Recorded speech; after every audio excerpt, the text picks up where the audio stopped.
பல்லவர் வரலாறு பகுதி 5 தொடர்கிறது. 3ஆம் நந்திவர்மன் நந்திக்கலம்பகத்தில் அவனி நாராயணன் என்றும் ஆட்குளம் கடற்படை அவனி நாரன் என்றும் நரை வெண்திரை நாற்கடர்கு ஒரு நாயகன் என்றும் பாராட்டு பெறுகிறான்.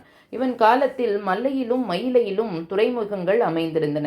இம்மன்னன் கடல் கடந்து சென்று அயல் நாடுகளுடன் தொடர்பு கொண்டிருந்தான். 3ஆம் நந்திவர்மன் ராஷ்டிரகூடர்களை தோற்கடித்தான். பாண்டியருடன் போர் செய்து வெற்றி வாகை சூடினான். பாண்டியரின் கட்டுப்பாட்டுக்குள் இருந்த பல்லவ நாட்டு பகுதிகளை மீட்டான்.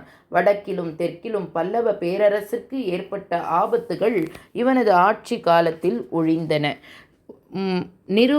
நிருபத்துவங்க வர்மன் 2ஆம் வரகுண பாண்டியனின் உதவியை கோரி பெற்று கொண்டான். கங்கரும் சோழரும் அபராசிதவர்மனுக்கு துணை நின்றனர். வாரிசு உரிமை போரில் அபராசிதவர்மன் வெற்றி பெற்று பல்லவ நாட்டு அரியணையை கைப்பற்றி கொண்டான்.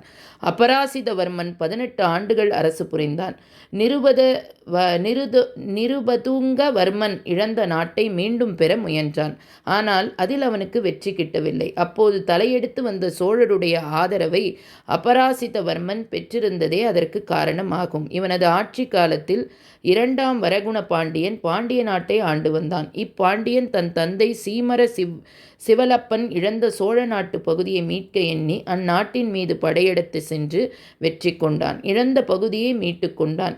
இவ்வெற்றியால் பாண்டியன் செல்வாக்கு உயர்ந்தது. பாண்டியரால் பல்லவ நாட்டிற்கு ஆபத்து வரும் என எண்ணிய அபராசிதவர்மன் பெரும் படையுடன் சோழ நாட்டு பகுதியில் இருந்து பாண்டியருடன் போர் புரிய சென்றான்.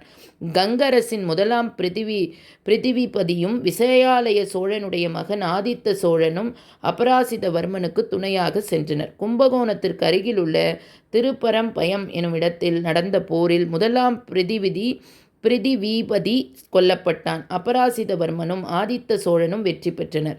2ஆம் வரகுண பாண்டியன் தோல்வியடைந்து மதுரை திரும்பினான். அபராசிதவர்மன் போரில் தனக்கு வெற்றி தேடி தந்த ஆதித்த சோழனுக்கு சோழ நாட்டில் உள்ள சில ஊர்களை பரிசாக வழங்கினான். எனினும் சோழ மன்னன் முதலாம் ஆதித்தன் தனக்கு பலன் கருதியே இப்போரில் அபராசிதவர்மனுக்கு துணை நின்றான். விரைவில் அவன் பல்லவ நாட்டை தாக்கி அபராசிதவர்மனை வென்று பல்லவ நாட்டை கைப்பற்றி கொண்டான். இச்செய்தியை வீரராஜேந்திரனின் கன்னியாகுமரி கல்வெட்டு ஒன்றின் மூலம் அறிகிறோம். நிருபதுவங்கரன் அபராசிதவர்மன் இருவருக்கு பின் பல்லவர் ஆட்சி சிறு சிறு தலைவர்களின் கைக்கு மாறி திறன் குன்றி மறைந்து போயிற்று. அச்சமயத்தில் ராஷ்டிரகூட மன்னன் படையெடுத்து வந்து காஞ்சிபுரத்தை கைப்பற்றி கொண்டான்.